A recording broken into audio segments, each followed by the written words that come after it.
Saya di sini akan menerangkan tentang pengantar studi Islam bab 3. Bab 3 yakni pertumbuhan studi Islam di dunia. Sejarah pusat studi Islam. Uraian tentang sejarah pusat studi Islam diawali dari zaman awal kelahiran Islam, seiring dengan perjalanan waktu.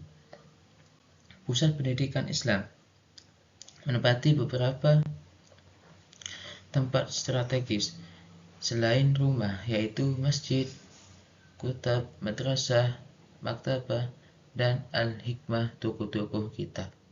Dalam kurung Hawadith al-Warakid, ribat, rumah sakit, dan rumah-rumah ulama. Pada masa dinasti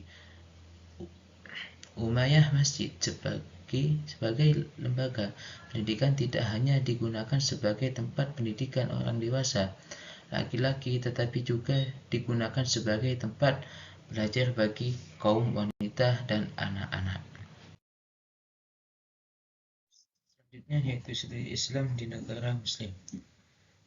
Ishamul Muluk telah memelopori pusat-pusat studi Islam pada abad ke-5 Hijriah, yaitu dengan dibukanya madrasah perguruan tinggi Al-Azhar 972 Masehi di Mesir dan perguruan tinggi Kairouan 859 Masehi di Maroko, lebih tua dibandingkan dengan 8 perguruan tinggi Oxford 1163 Masehi, Cambridge ke 1209 Masehi di Inggris, Sorbonne 1253 Masehi di Perancis, Tübingen 1477 Masehi di Jerman, dan Edinburgh 1582 Masehi di Skotlandia.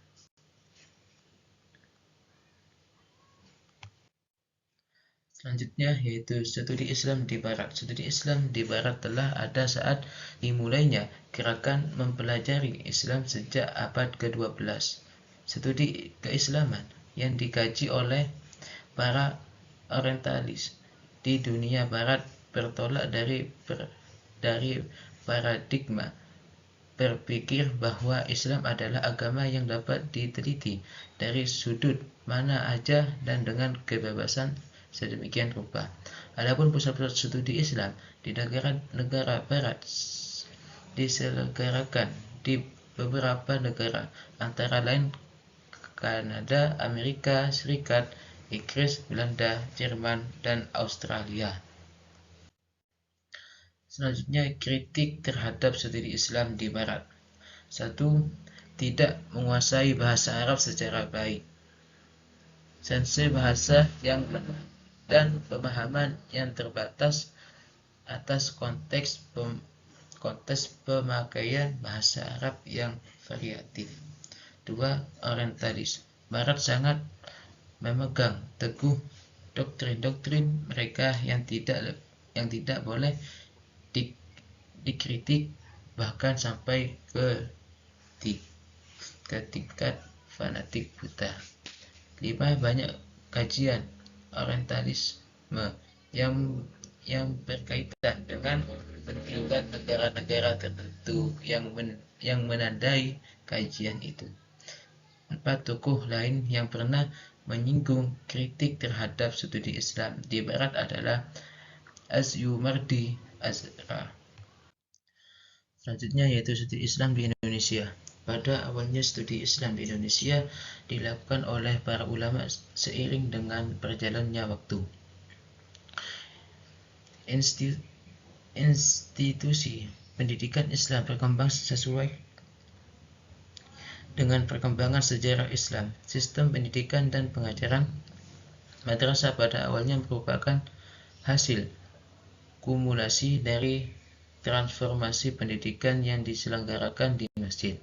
Setelah terbentuknya pendidikan madrasah, mulai dari ibtidaiyah sampai dengan aliyah, munculnya sekolah tinggi dan Universitas Islam Indonesia.